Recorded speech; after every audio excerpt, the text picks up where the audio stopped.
টানা দ্বিতীয় আসরে বাংলাদেশ প্রিমিয়ার লিগ বিপিএল এ চ্যাম্পিয়ন হয়েছে ফরচুন বরিশাল।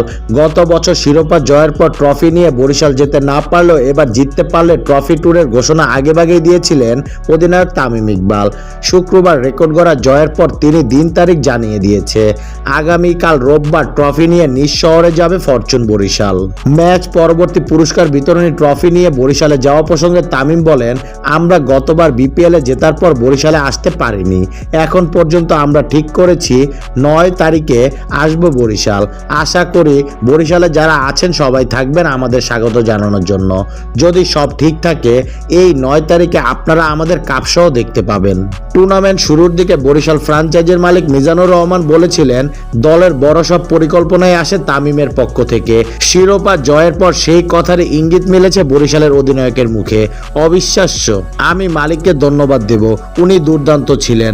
আমি যা করতে চেয়েছি তিনি তা করতে দিয়েছে। কে খেলবে কে খেলবে না তা নিয়ে হস্তক্ষেপ করেনি, আমাকে স্বাধীনতা দিয়েছে যেটা আমি চেয়েছি। হারলেও কিছু বলেননি।